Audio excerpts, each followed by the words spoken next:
La piste du crime par Wilkie Collins. Partie 5 du livre audio. Chapitre 15. Le procès. Les préliminaires. Je confesse encore une de mes faiblesses. Je ne puis prendre sur moi de copier, pour la seconde fois, l'horrible titre qui, sur la première page de la relation du procès, imprimait une si ignominieuse tache au nom de mon mari. J'ai déjà copié une fois ce titre. Que cela suffise. En tournant cette première page, je trouve sur la seconde une note qui atteste la parfaite exactitude du compte-rendu. Le reporter dit qu'il a joui de certains privilèges particuliers. Ainsi, le juge président a révisé le résumé qu'il a fait au jury. En outre, les avocats pour l'accusation et pour la défense, suivant l'exemple du président, ont aussi révisé leur plaidoirie pour et contre l'accusé.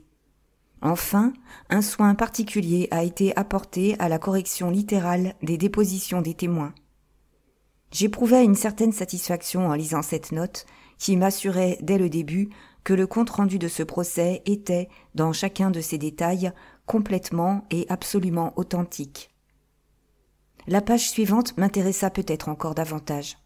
Elle énumérait les acteurs de ce drame judiciaire, les hommes qui avaient tenu dans leurs mains l'honneur et la vie de mon mari. En voici la liste. Juge siégeant. Le Lord Justice Clark. Lord Drumfenwick. Lord Nobelkirk. Conseil pour la couronne. Le procureur général Mintlaw. Donald Drew, Esquire, député avocat. Agent pour la couronne, Monsieur James Harlis. Conseil pour l'accusé, le doyen de la faculté, Farmichael. Alexandre Crookett, Esquire, avocat. Agent pour la défense, Monsieur Thornybank. Monsieur Playmore. L'acte d'accusation venait ensuite. Je ne copierai pas le langage barbare, plein de répétitions inutiles, et, si j'entends quelque chose en cette matière, émaillé de fautes de grammaire, dans lequel mon mari, innocent, était solennellement et faussement accusé d'avoir empoisonné sa première femme. Le moins que je reproduirai ici de ce faux et odieux document, ce sera, selon moi, le mieux. En 2 mots, Eustache Macallan était incriminé et accusé à la requête de David Mintlaw, Esquire, avocat, chargé des intérêts de Sa Majesté, comme ayant donné la mort, au moyen de poison, à sa femme, dans sa résidence de Glenitch, comté de Midlothian.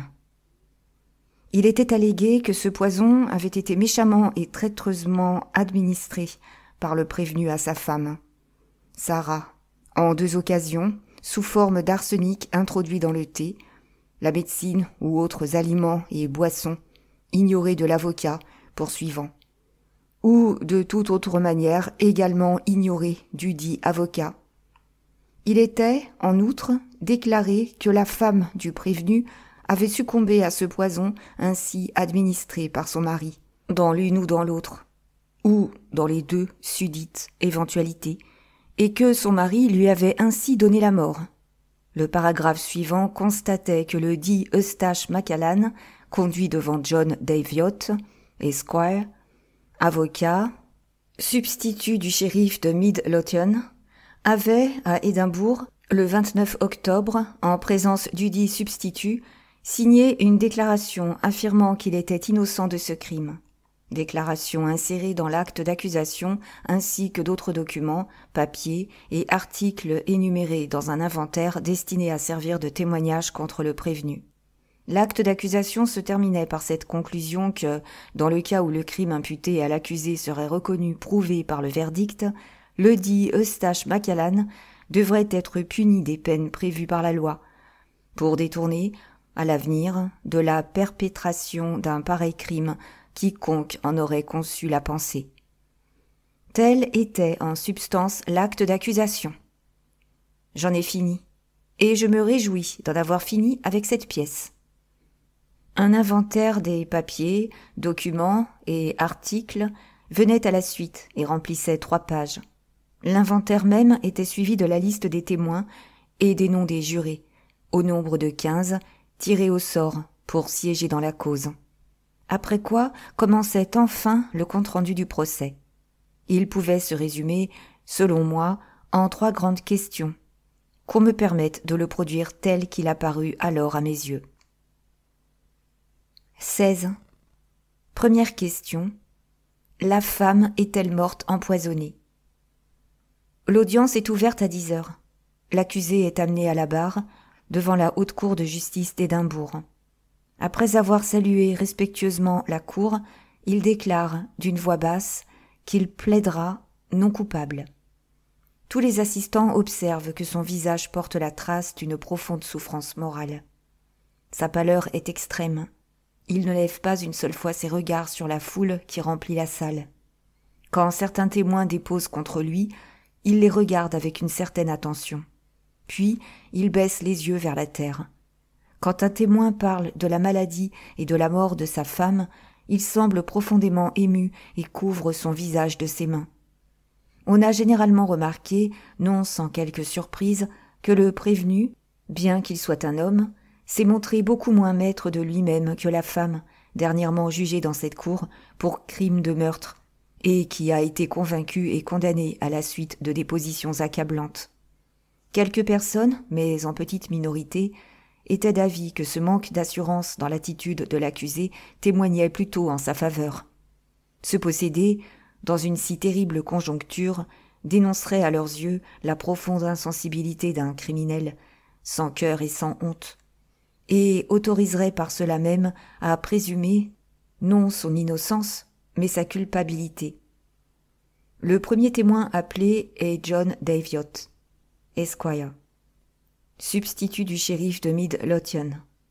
Interrogé par le procureur général, qui soutient l'accusation, il dit « Le prévenu m'a été amené sous l'accusation qui pèse sur lui.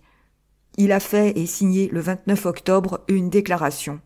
Il a fait cette déclaration librement et volontairement, après avoir été, au préalable, dûment averti et admonesté. » La conformité de la déclaration ayant été constatée, le doyen de la faculté, avocat de l'accusé, interroge à son tour le substitut du shérif, qui répond « Le crime imputé à l'accusé était le crime de meurtre. On lui a fait connaître cette accusation avant qu'il eût fait sa déclaration. Les questions qu'on lui a adressées ont été posées en partie par moi, en partie par un autre officier ministériel, le procureur fiscal. Ces réponses ont été énoncées distinctement et, autant que je pus en juger, sans réserve.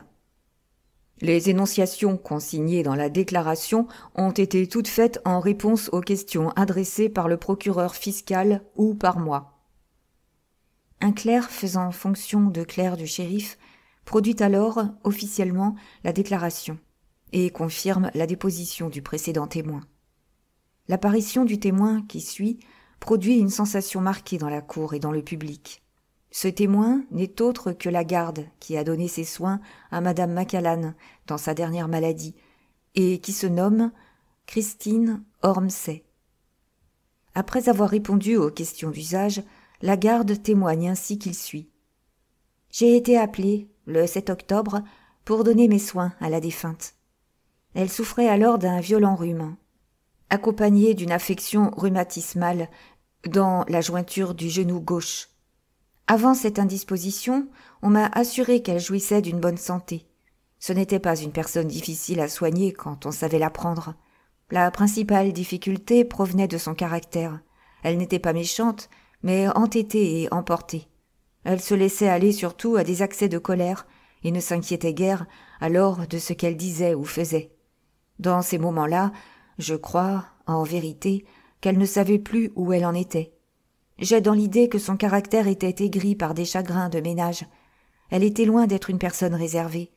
Elle était vraiment portée, je crois, à être un peu trop communicative sur ce qui la concernait et sur ses contrariétés avec les personnes comme moi, qui étaient au-dessous de sa position. Elle ne se faisait pas scrupule, par exemple, quand nous sommes devenues suffisamment familières l'une avec l'autre, de me dire qu'elle était malheureuse avec son mari et très irritée contre lui. Une nuit qu'elle ne pouvait dormir, elle me dit « Ici, l'avocat de l'accusé intervient. Il en appelle au juge et demande si une déposition si décousue et si futile peut être admise par la cour. Le procureur général, parlant dans l'intérêt de la couronne, soutient qu'il est de son droit de produire ce témoignage et qu'il est de la plus grande importance, dans une telle cause, de faire connaître, par la déposition d'un témoin sans prévention, dans quel rapport vivaient ensemble le mari et la femme.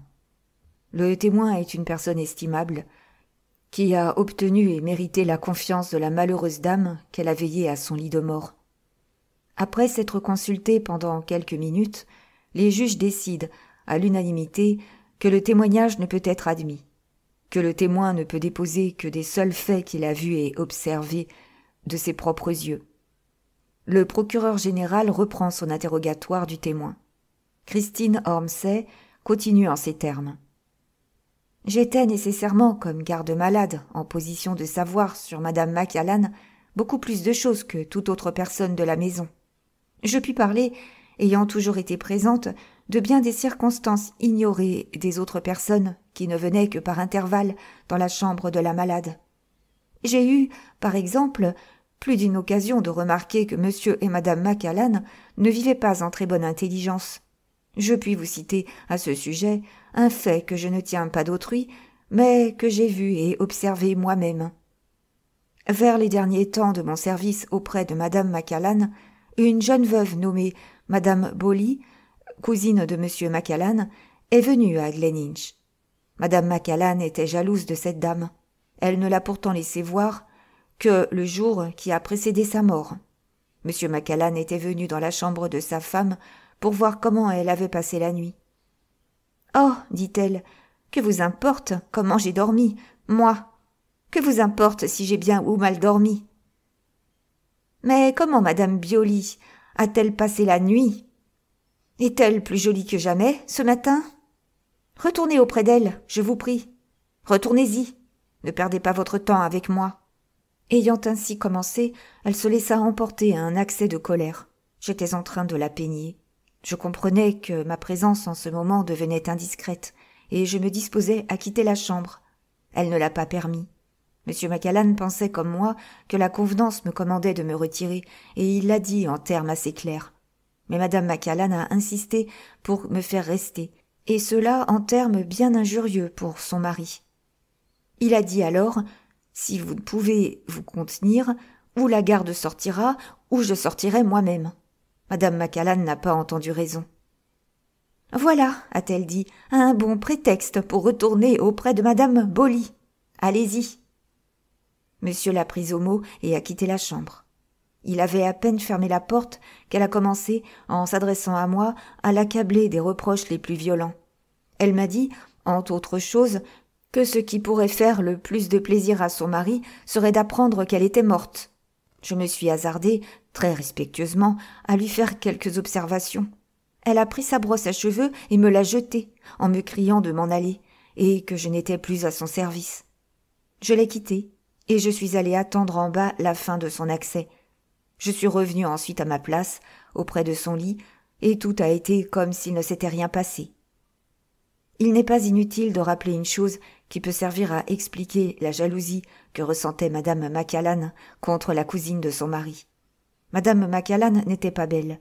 Elle avait un défaut dans l'un de ses yeux, et, sauf votre respect, le teint le plus brouillé et le plus sale que j'ai jamais vu sur visage de femme. Madame Bowley, au contraire, était une personne très attrayante. Tout le monde admirait ses yeux, et elle avait le teint le plus rose et le plus frais. La pauvre madame Macallan disait d'elle, mais faussement, qu'elle mettait du rouge. Ces défauts du teint de la défunte ne doivent pourtant pas être attribués à sa maladie. Je peux dire qu'ils étaient nés et qu'ils avaient grandi avec elle. Faut-il parler de sa maladie? C'était une incommodité, rien de plus. Jusqu'au dernier jour, il ne s'est pas manifesté le moindre symptôme sérieux du mal qui l'a emporté. Son rhumatisme au genou était naturellement douloureux, très douloureux, si vous voulez, quand elle se remuait. En outre, il lui était très pénible, c'est sûr, de se voir confiné dans son lit, mais autrement, on n'a rien remarqué dans sa position jusqu'à la fatale attaque qui ait été 1 minute capable d'alarmer aucune des personnes qui l'entouraient. Elle avait ses livres et tout ce qu'il lui fallait pour écrire, sur une table de malade montée sur pivot et pouvant prendre la position qui lui était la plus commode. Par moments, elle lisait et écrivait beaucoup. D'autres fois, elle restait tranquille, s'abandonnait à ses pensées, en causant avec moi et avec quelqu'une des dames, ses amies du voisinage, qui venaient régulièrement la visiter. Ce qu'elle écrivait, autant que je l'ai su, consistait principalement en vers. Elle était très habile à composer des vers. Elle m'a fait voir, une fois, quelques-uns de ses poèmes. Je ne suis pas juge dans ces choses-là. Tout ce que je sais, c'est que sa poésie était du genre mélancolique.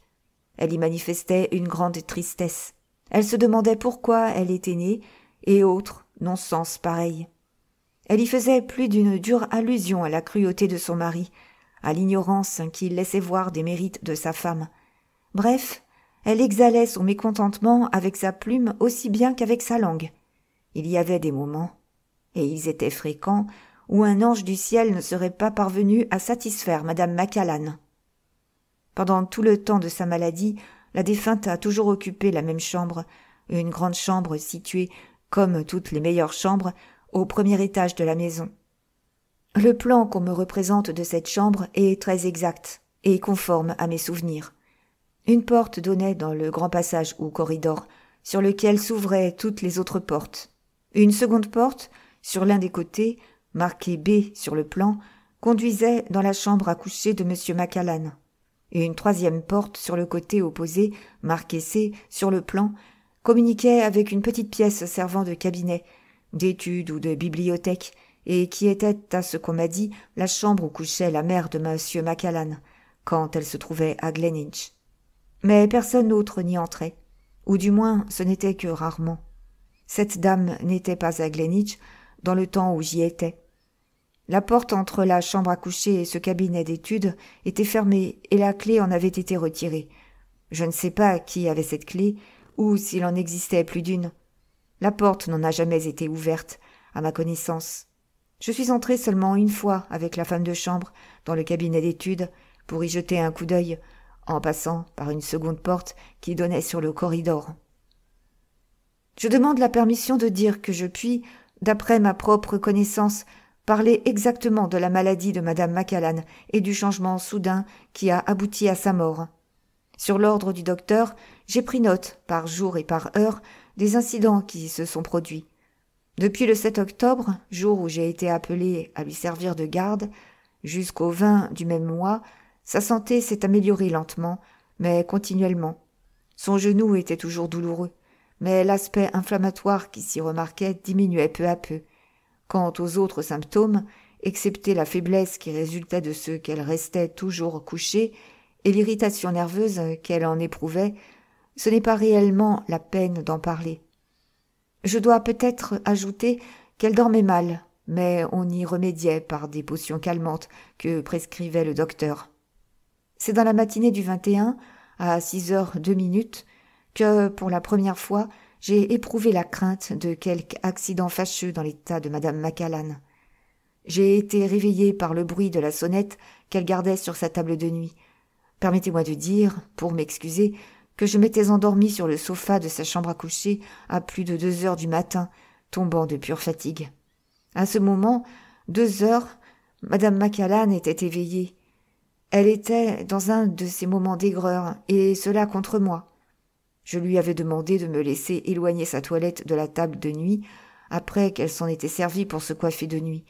Cette toilette prenait une grande place, et madame Macallan ne devait plus en avoir besoin avant le matin. Mais non, elle avait insisté. « Je veux qu'elle reste où elle est !» Il y avait, sur la toilette, une glace, où madame Macallan, malgré sa figure commune, n'était jamais fatiguée de se mirer. Voyant qu'elle était de mauvaise humeur, je n'avais pas voulu la contrarier, et j'avais laissé la toilette en place. Mais elle était, après cela, trop maussade pour me parler. Elle avait refusé obstinément de prendre sa potion, que je lui offrais. C'est alors que j'étais allée m'étendre sur le sofa au pied de son lit, et que je m'étais endormie, comme je viens de le dire. Au premier bruit de sa sonnette, j'étais debout, à côté d'elle, prête à la servir. Je lui ai dit « Comment se trouve madame ?» Elle s'est plainte de faiblesse et d'oppression. Elle se sentait mal au cœur.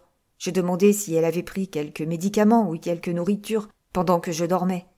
Elle m'a répondu que son mari était venu, 1 heure auparavant, qu'il l'avait trouvée encore éveillée et qu'il lui avait administré sa potion. Monsieur Macallan, qui dormait dans la chambre d'à côté, est entré pendant que je parlais. Il avait été aussi réveillé par le bruit de la sonnette. Il a entendu ce que sa femme me disait au sujet de cette potion, et il n'a fait aucune remarque. Il m'a semblé qu'il était inquiet de la faiblesse éprouvée par madame Macallan. Il lui a conseillé de prendre un peu de vin ou d'eau-de-vie et d'eau. Elle a répondu qu'elle ne pourrait rien avaler d'aussi fort que le vin ou l'eau-de-vie parce que son estomac était déjà comme en feu. J'ai mis ma main sur son estomac en ne le touchant que très légèrement. Elle a crié quand j'y ai touché. Ce symptôme nous a inquiétés et nous avons envoyé au village pour faire venir M. Gale, l'homme de l'art qui a soigné madame Macallan pendant sa maladie. Le docteur n'a pas paru se rendre compte mieux que nous du changement défavorable qui s'était manifesté dans l'état de la malade. Entendant dire qu'elle se plaignait d'avoir soif, il lui a fait prendre un peu de lait. Peu après l'avoir pris, son mal au cœur a eu l'air de la quitter.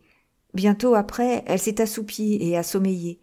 M. Gale s'est retiré en nous recommandant expressément de l'envoyer chercher tout de suite si le malaise reparaissait. Rien de semblable n'est arrivé. Aucun changement pendant les 3 heures ou un peu plus qui ont suivi son départ.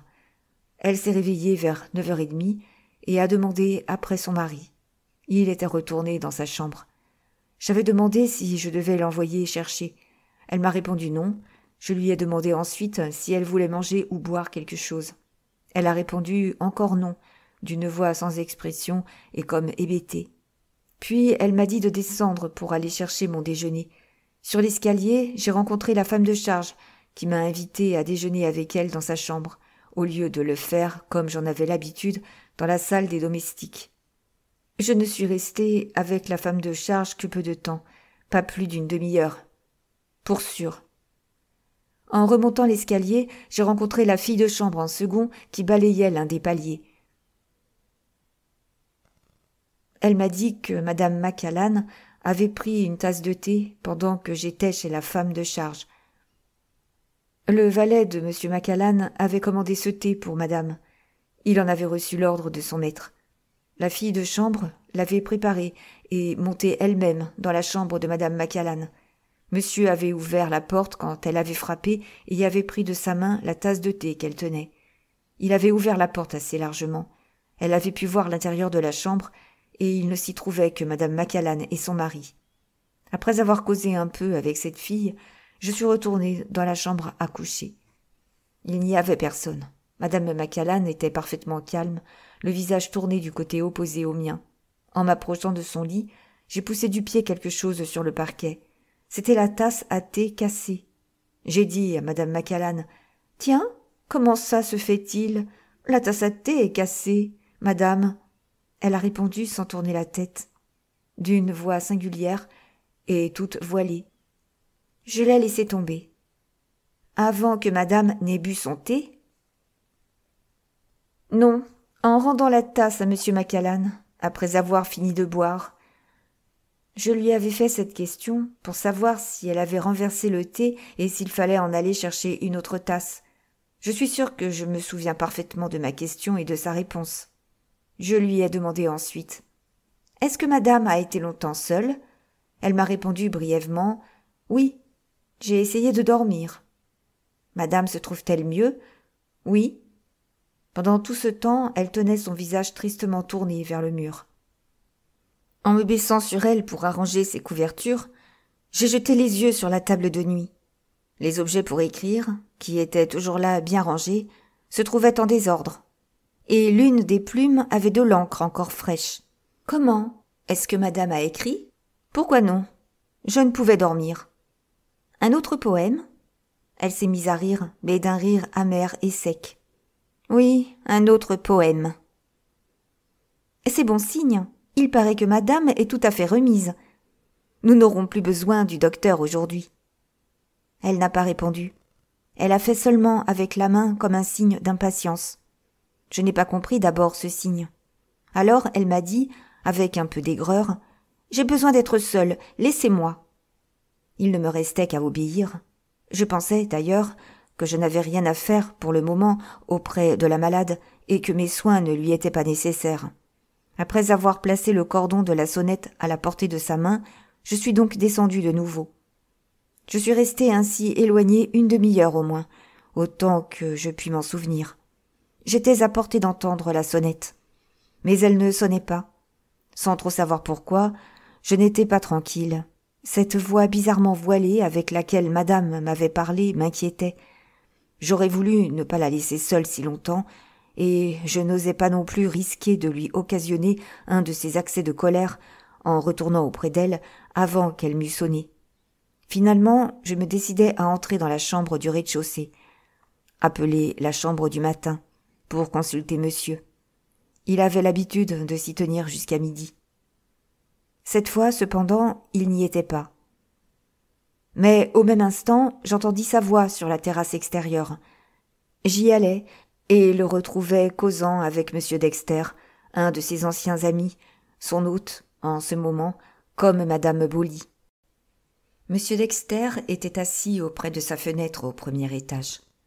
Il était impotent et ne pouvait se déplacer que dans un fauteuil à roulettes. M. Macallan lui parlait de la terrasse et était en train de lui dire « Dexter, où est Madame Bioli? L'avez-vous vue ce matin ?» M. Dexter répondit du ton vif qui lui est habituel. « Non, je ne l'ai pas vue.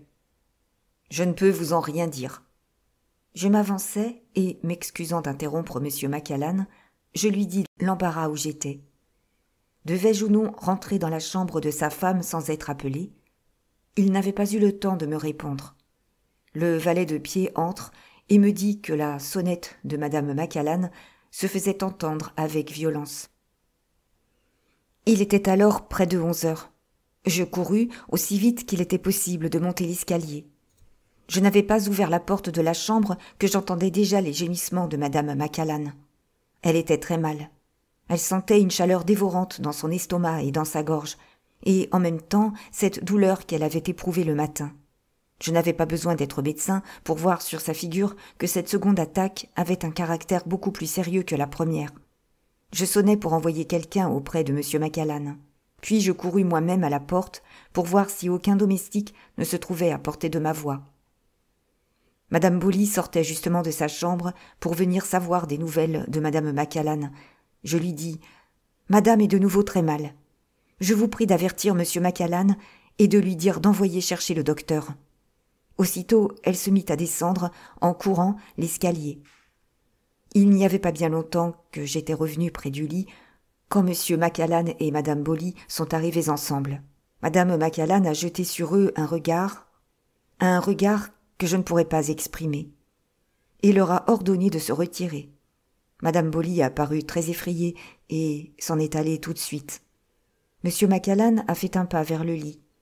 Sa femme lui a lancé encore le même étrange regard et lui a crié, moitié comme si elle le priait. « Laissez-moi avec la garde, allez-vous-en !» Il n'a pris que le temps de me dire à voix basse « J'ai envoyé chercher le docteur » et il a quitté la chambre. Avant l'arrivée de M. Gale, Madame Macallan a eu une violente attaque. Ce qu'elle a vomi était comme vaseux, écumeux et légèrement mêlé de filets de sang. Quand M. Gale a vu cela, il a paru très sérieux. Je l'ai entendu se dire à lui-même « Qu'est-ce que cela signifie ?» Il a fait de son mieux pour soulager Madame Macallan, mais sans y parvenir, d'après ce que j'ai pu voir. Au bout d'un moment, elle a pourtant semblé moins souffrir. Et puis, une attaque est venue, et puis un autre moment de calme. Mais qu'elle souffrit ou non, ses mains et ses pieds, quand je les touchais, étaient également froids. De son côté, le docteur trouvait que le pouls était toujours le même, très petit et faible. Je dis à M. Gale « Que faut-il faire, monsieur ?» Et M. Gale me répondit « Je ne voudrais pas prendre plus longtemps la responsabilité sur moi seul. Il faut faire venir un médecin d'Édimbourg. » Le meilleur cheval des écuries de Gleninch a été attelé au char-à-banc de chasse, et le cocher a couru ventre à terre à Édimbourg pour en ramener le fameux docteur Jérôme. Pendant que nous attendions le médecin, M. Macallan est revenu dans la chambre de sa femme, avec M. Gale. Épuisée comme elle était, la malade a levé encore sa main et a fait signe à son mari de se retirer. Il a tâché, par de douces paroles, d'obtenir d'elle de le laisser dans sa chambre. Non, elle a persisté à le renvoyer. Il a paru en éprouver une vive peine, dans un pareil moment et en présence du docteur. Tout à coup, sans qu'elle ait eu le temps de le voir, il s'est avancé jusqu'à son chevet et lui a baisé le front. Elle a détourné vivement la tête, en poussant un cri. M. Gale est intervenu et a conduit M. Macallan hors de la chambre. Dans l'après-midi est arrivé le docteur Jérôme. Le grand médecin est venu juste à temps pour l'avoir saisi d'une autre attaque. Il l'a examiné attentivement, mais sans dire un mot. Quand l'attaque a été passée, il a continué à étudier la malade, mais toujours en silence. Je croyais qu'il n'aurait jamais fini de la regarder. Son examen terminé, il m'a dit de le laisser seul avec M. Gale. « Nous sonnerons, a-t-il dit, quand nous aurons de nouveaux besoins de vous ici. » Il s'est passé un long temps avant que la sonnette m'ait rappelé. Le cocher, dans l'intervalle, avait été dépêché pour la seconde fois à Édimbourg avec un billet du docteur Jérôme adressé à son valet de chambre pour lui annoncer qu'il ne retournerait pas probablement en ville avant quelques heures et qu'on en avertit ses malades. Quelques-uns d'entre nous pensèrent que ce n'était pas bon signe pour madame Macallan. D'autres dirent qu'on pouvait croire, au contraire, que le docteur avait l'espérance de la sauver, mais que cela, sans doute, lui demanderait beaucoup de temps. Enfin, on m'a rappelé. Lorsque je suis rentré dans la chambre, le docteur en est sorti pour parler à M. Macallan, laissant M. Gale avec moi. Depuis ce moment, et tout le temps que la pauvre madame a vécu encore, je n'ai jamais été laissé seul avec elle. Un des deux docteurs est toujours resté dans la chambre. On leur a servi une collation, mais ils ne sont allés prendre quelque chose que chacun à son tour, se relevant l'un l'autre auprès du chevet de la malade. S'ils lui avaient administré quelques médicaments, je n'aurais pas été surprise de leur manière d'agir. Mais ils en avaient fini avec leurs remèdes. Leur seule occupation dans la chambre semblait être d'y monter la garde. Je ne savais comment m'expliquer ces façons-là. Mais ils paraissaient avoir épuisé les médicaments. Leur seule occupation dans la chambre semblait être d'y veiller sur la malade. Veiller ainsi la malade, c'était l'affaire de la garde. J'ai trouvé le procédé des docteurs assez singulier. Lorsque l'on a allumé la lampe, j'ai pu voir que la fin était proche. Sauf une crise de crampes dans les jambes, la malade paraissait moins souffrir. Mais ses yeux avaient l'air de s'éteindre. Ses mains étaient glacées. Ses lèvres prenaient une nuance de bleu pâle. Rien ne l'a plus réveillée, si ce n'est la dernière tentative faite par son mari pour la voir. Il est entré avec M. Jérôme, semblable à un homme frappé de terreur. Elle ne pouvait plus parler, mais dès qu'elle l'a vu, elle a fait quelques faibles signes et articulé quelques sons qui montraient qu'elle était aussi résolue que jamais à ne pas lui permettre d'approcher d'elle. Il était si accablé que M. Gale a été obligé de le soutenir quand il est sorti de la chambre.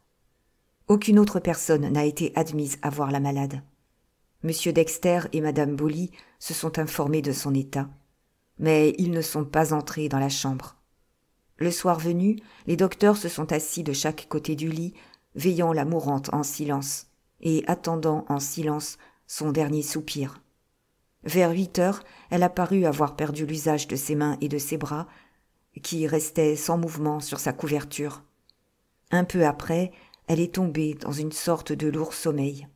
Peu à peu, le bruit de sa respiration est devenu de plus en plus faible.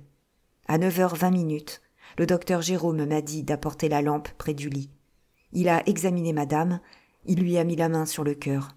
Puis il m'a dit « Vous pouvez descendre, garde, tout est fini. » Et s'adressant à M. Gale, « Voulez-vous vous informer si M. Macallan peut nous recevoir ?» J'ai ouvert la porte à M. Gale et je l'ai suivi. Le docteur Jérôme m'a rappelé et m'a dit de lui donner la clé de la porte. Naturellement, je la lui ai donnée, mais j'ai trouvé encore cela passablement étrange.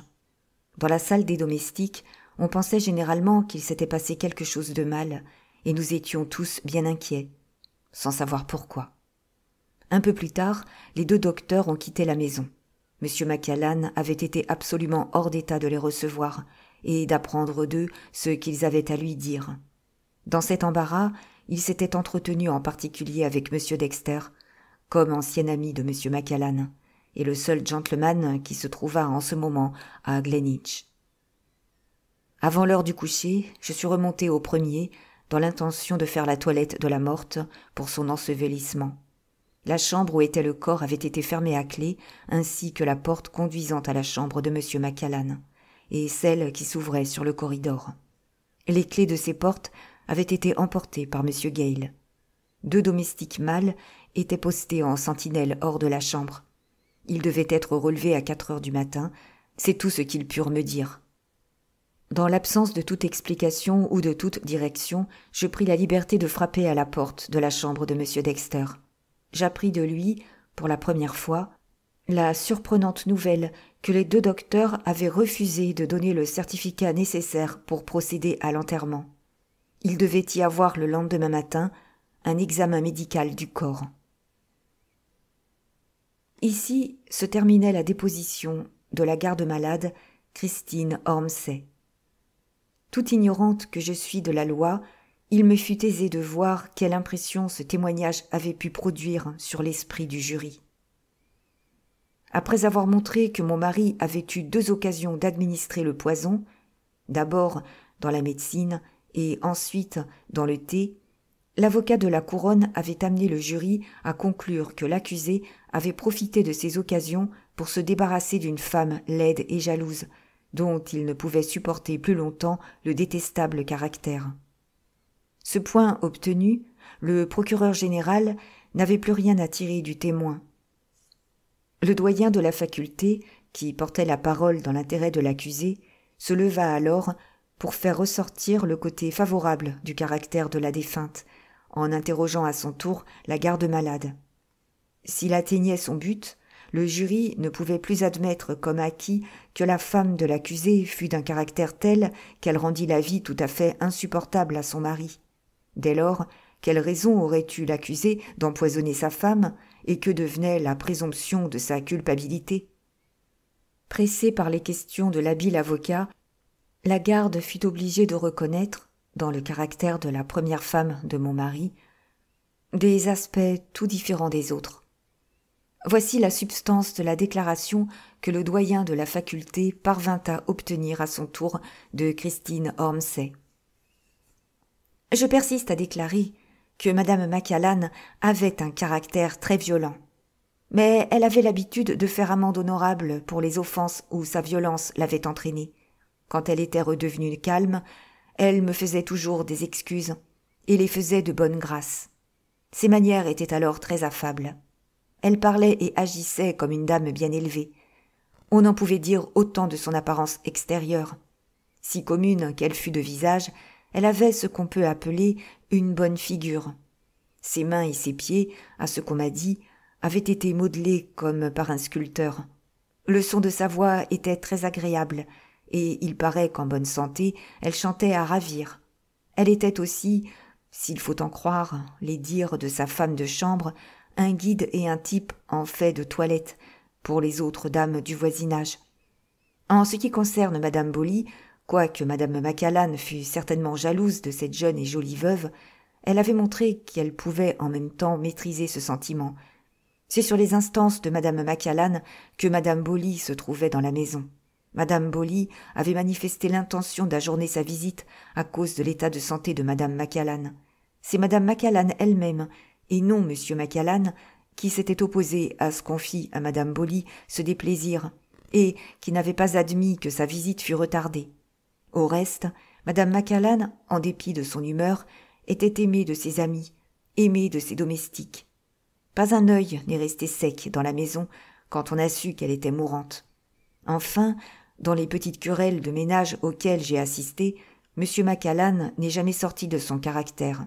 Il n'a jamais employé un langage inconvenant, et quand ces disputes éclataient, il semblait ressentir plus de tristesse que de colère. Quelle conclusion le jury avait-il à tirer de ce témoignage ? Était-ce là une femme capable d'exaspérer son mari au point qu'il eut la pensée de l'empoisonner?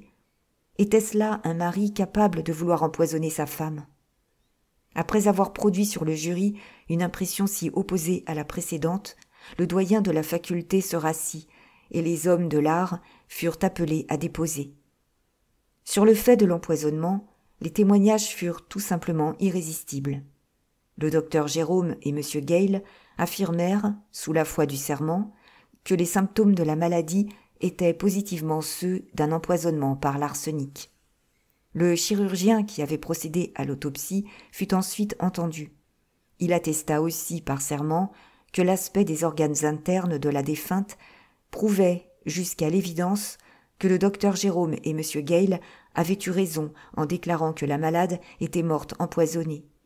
Enfin, pour compléter ces dépositions écrasantes, 2 chimistes produisirent devant la cour l'arsenic qu'ils avaient trouvé dans le corps, en quantité qu'on pouvait regarder comme suffisante pour tuer 2 personnes au lieu d'une. En présence de ces derniers témoignages, un interrogatoire contradictoire n'était plus qu'une pure formalité. La première question posée par l'accusation, « La malade est-elle morte empoisonnée ?», était résolue affirmativement, résolue sans qu'il fût possible d'admettre le moindre doute. Les témoins qui furent appelés ensuite eurent à déposer sur la seconde question, l'obscure et terrible question. Qui a été l'empoisonneur? 17. Seconde question. Qui a été l'empoisonneur? La première audience s'était terminée par les dépositions des docteurs et des chimistes. À la seconde audience, les dépositions des témoins assignés par l'accusation étaient attendues avec un profond sentiment de curiosité et d'intérêt. La cour allait apprendre ce qu'avaient vu et fait les personnes chargées officiellement des informations à prendre pour l'instruction d'un crime tel que celui qu'on supposait avoir été commis à Glenitch. Le procureur fiscal, désigné officiellement pour diriger les recherches préliminaires ordonnées par la loi, fut le premier témoin appelé dans l'audience du second jour. Interrogé par le procureur général, le procureur fiscal déposa en ces termes. Le 26 octobre, je reçus une communication du docteur Jérôme d'Édimbourg et de M. Alexandre Gale, médecin praticien qui réside dans le village ou hameau de Dingdovie, près d'Édimbourg. Cet avis se rapportait au décès, qu'on présumait être le résultat d'un crime, de Madame Eustache Macallan, morte dans la maison de son mari, située tout près de Dingdovie et appelée Glenitch. On m'adressait en même temps 2 rapports inclus dans le document que je viens de mentionner. L'un donnait les détails de l'autopsie pratiquée, post-mortem, sur le cadavre de la défunte. L'autre faisait connaître les résultats d'une analyse chimique des substances trouvées dans certains organes internes du cadavre. Ces 2 rapports arrivaient à la même conclusion. Madame Eustache Macallan avait succombé à un empoisonnement par l'arsenic. Dans ces circonstances, je résolus de procéder dans la résidence de Glenitch à des recherches et à une enquête, ayant pour objet de faire la lumière sur les particularités qui avaient accompagné la mort de ladite dame. Aucune charge relative à cette mort ne fut produite devant moi contre personne, ni dans la communication des hommes de l'art que je reçus dans mon cabinet, ni sous toute autre forme. Les investigations faites à Glenitch et ailleurs, commencées le 28 octobre, ne furent achevées que le 28. À cette dernière date, à la suite de quelques découvertes dont on me donna connaissance, et de mon propre examen de lettres et autres documents apportés à mon bureau, je dirigeai une accusation de crime contre le détenu, et j'obtins un mandat pour le faire arrêter. Il a été interrogé par le shérif le 29 octobre et renvoyé devant cette cour pour y être jugé. Le procureur fiscal, ayant fait cette déposition et ayant répondu aux questions au seul point de vue de la procédure, les employés de son cabinet furent appelés à leur tour. Les employés avaient à raconter une histoire d'un intérêt saisissant, celle de leur fatale découverte, lesquels justifiaient pleinement le procureur fiscal d'avoir accusé mon mari du meurtre de sa femme. Le premier d'entre les agents du procureur qui fut entendu était un officier du shérif, nommé Isaïe Schoolcraft. Interrogé par M. Drew, avocat député et conseil de la couronne, et par le procureur général, Isaïe Schoolcraft dit « Je reçus, le 20 octobre, un mandat qui m'autorisait à aller faire une perquisition dans une maison de campagne nommée Gleninch et située près d'Édimbourg. Je me fis accompagner de Robert Lorry, assesseur du procureur fiscal. Nous avons commencé nos recherches par la chambre dans laquelle Madame Macallan était morte. Sur le lit et sur une table mobile qui y était attachée, nous avons trouvé des livres, tout ce qui est nécessaire pour écrire, et un papier contenant des vers manuscrits inachevés, qu'on a établi être de la main de la défunte dame. Nous avons fait un paquet du tout et y avons apposé notre sceau. Nous avons ouvert ensuite un bureau de bois des Indes qui se trouvait dans la chambre à coucher. Il y avait là un plus grand nombre de feuilles de papier qui contenaient un plus grand nombre de vers de la même écriture. Nous découvrîmes aussi d'abord quelques lettres, puis un morceau de papier froissé, relégué dans un coin de l'une des tablettes du nécessaire. En regardant avec plus de soin ce fragment de papier, nous vîmes qu'il portait l'étiquette imprimée d'un pharmacien. Nous remarquâmes encore que, dans les plis de ce fragment, se trouvaient quelques grains d'une poussière blanche. Ce papier et les lettres furent soigneusement enveloppés et scellés par nous, comme nous avions fait précédemment. Le reste de notre investigation dans cette chambre ne nous fit rien découvrir qui pût jeter quelque lumière sur l'objet que nous avions en vue. Nous avons examiné les vêtements, les bijoux et les livres, qui ont été mis sous clé, puis le nécessaire de toilette de la défunte, que nous avons emporté, après y avoir apposé les scellés, pour le déposer dans le bureau du procureur fiscal, avec tous les autres objets que nous avons trouvés dans la chambre. Le jour suivant, nous avons continué nos investigations dans la maison, après avoir reçu dans l'intervalle de nouvelles instructions du procureur fiscal. Nous les avons reprises par la chambre communiquant avec celle dans laquelle Madame Macallan avait succombé à son mal. Cette chambre était restée fermée depuis sa mort. N'y découvrant rien d'important, nous avons passé dans une autre pièce du même étage, où l'on nous a dit que le détenu était alors couché et malade. Le mal dont il souffrait avait, nous dit-on, son siège dans le système nerveux, qu'avait sérieusement ébranlé la mort de sa femme et les poursuites qui en étaient résultées. On nous assura qu'il était absolument incapable de se mouvoir ni de recevoir aucun étranger. Nous avons néanmoins insisté, conformément à nos instructions, pour obtenir d'être admis auprès de lui. Il ne nous a pas répondu quand nous lui avons demandé s'il n'avait transporté aucun autre objet de la chambre à coucher où il se trouvait en ce moment. Tout ce qu'il fit fut de fermer les yeux, comme s'il était trop faible pour nous parler ou nous comprendre. Sans plus vouloir le troubler, nous nous sommes mis à examiner la chambre et les divers objets qu'elle contenait. Pendant que nous étions ainsi occupés, nous fûmes interrompus par un bruit étrange. Il nous sembla entendre des roues qui roulaient dans le corridor voisin. La porte s'ouvrit et un gentleman qui n'avait pas l'usage de ses membres inférieurs entra soudainement dans la chambre, roulant lui-même un fauteuil dans lequel il était assis et qu'il dirigea tout droit vers une petite table placée à côté du lit du prisonnier. Il lui dit aussitôt quelques mots, mais à voix si basse que nous ne pûmes les entendre. Le détenu ouvrit les yeux et répondit immédiatement par un signe. Nous informâmes respectueusement le gentleman estropié que nous ne pouvions lui permettre de rester dans la chambre en ce moment. Il ne parut pas faire cas de ce que nous lui disions. Il se borna à répondre « Je m'appelle Dexter. Je suis un des anciens amis de M. Macallan. C'est vous qui êtes ici des intrus et non pas moi. » De nouveau, nous lui avons notifié qu'il devait quitter la chambre et nous lui avons fait remarquer, spécialement, qu'il avait placé son fauteuil près de la table qui touchait au lit, de façon à nous empêcher d'examiner cette table. Il s'est contenté de rire. « Ne voyez-vous pas, a-t-il dit, que ce n'est qu'une table, et pas autre chose ?» En réponse à cette observation, nous l'avons averti que nous agissions en vertu d'un mandat légal et qu'il pouvait se faire un mauvais parti en nous empêchant de remplir notre devoir. Mais il n'a pas paru vouloir se laisser convaincre par la douceur. Alors, j'ai mis la main sur son fauteuil et l'ai écarté de la table, tandis que Robert Lorry prenait la table et la portait à l'autre bout de la chambre. Le gentleman s'est emporté contre moi parce que j'avais touché à son fauteuil. « Mon fauteuil, c'est moi !» s'était-il écrié. « Comment osez-vous porter la main sur moi ?» Sans lui répondre, j'ai commencé par ouvrir la porte. Puis, par voie d'accommodement, me servant non plus de ma main, mais de ma canne, je l'ai fortement appuyé sur le dos du fauteuil, et j'ai poussé ainsi le fauteuil et l'homme hors de l'appartement, avec douceur et célérité. Après avoir fermé la porte pour nous mettre à l'abri de toute nouvelle importunité, je suis allé rejoindre Robert Lorry pour procéder avec lui à l'examen de la table. Elle n'avait qu'un tiroir, lequel était fermé.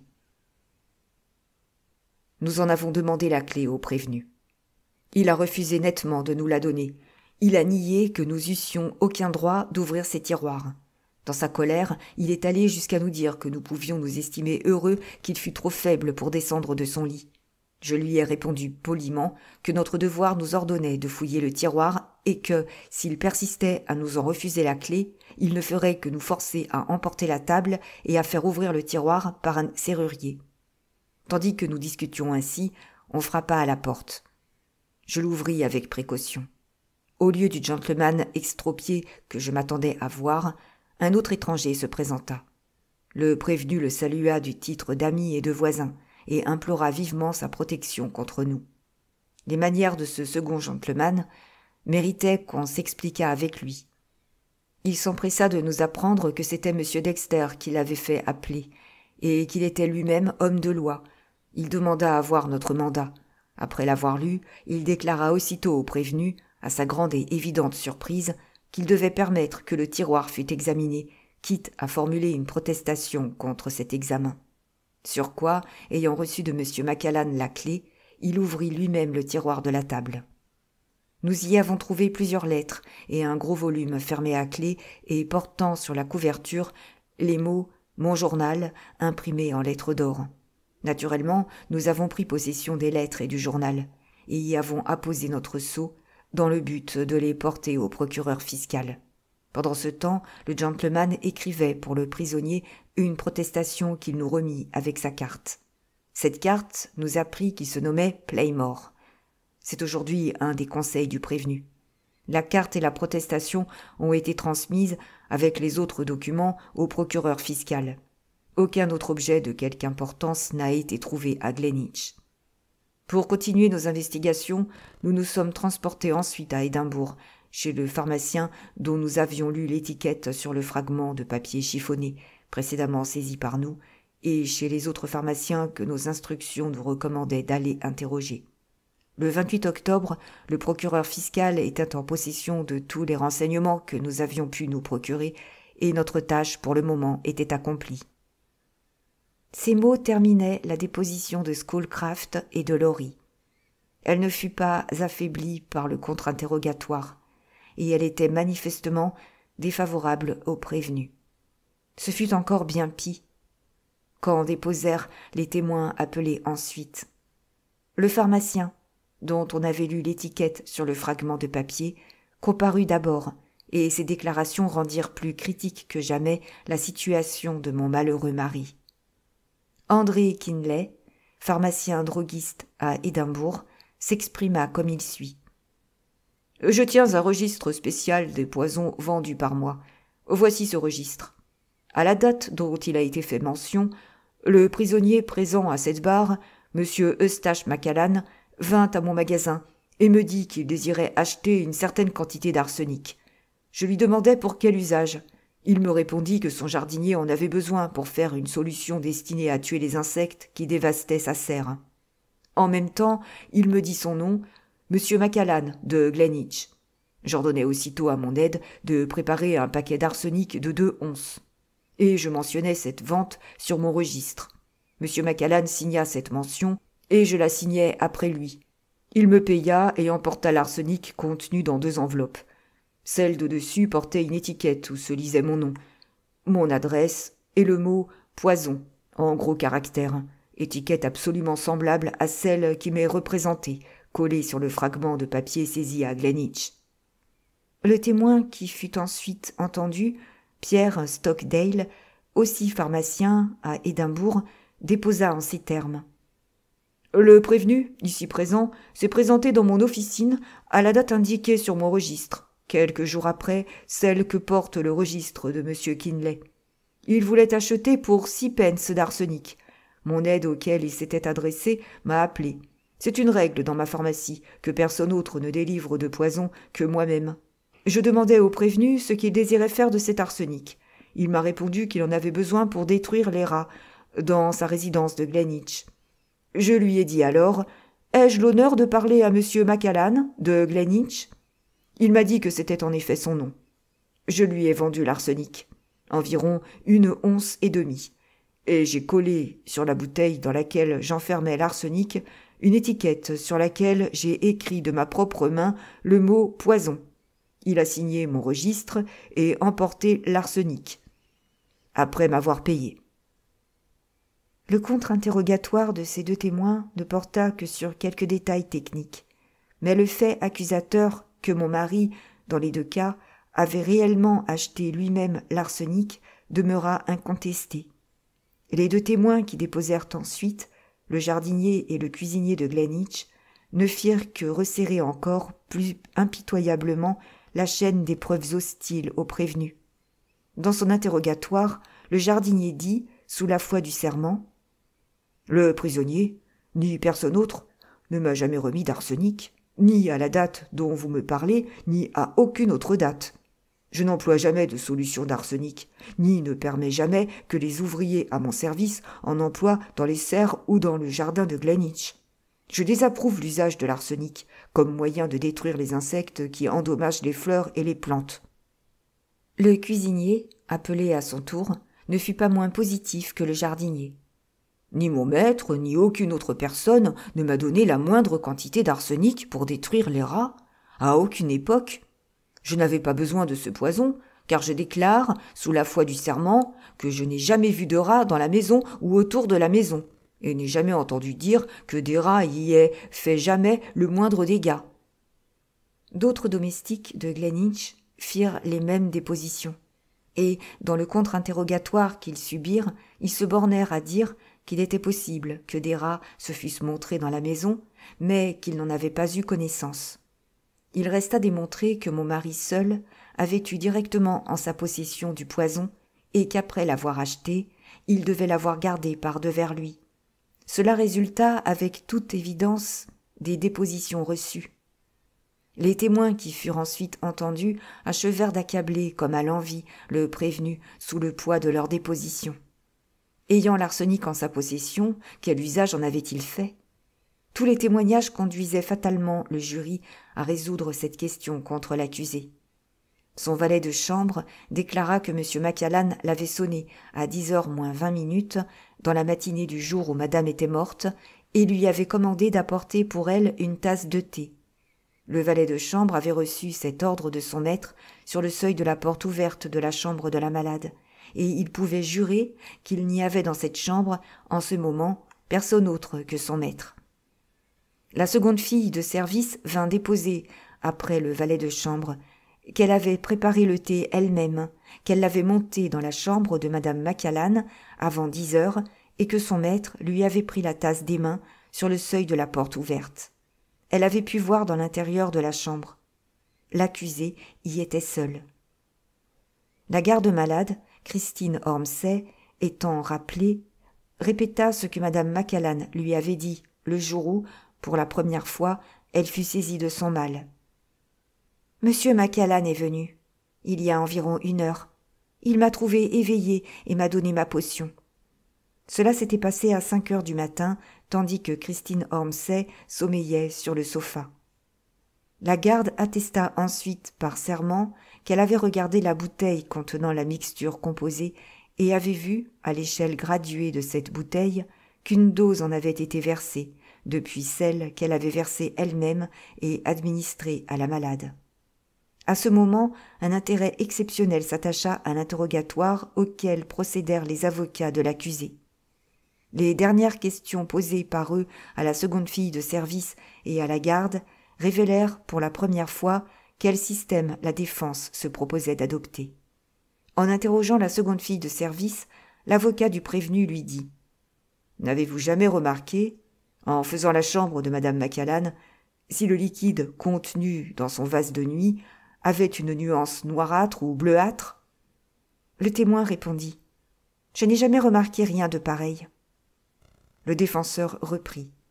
N'avez-vous jamais trouvé, sous l'oreiller du lit ou caché dans tout autre endroit de la chambre de madame Macallan, des livres ou des brochures traitant de remèdes employés pour améliorer le teint? Le témoin répondit. Non. Le défenseur insista.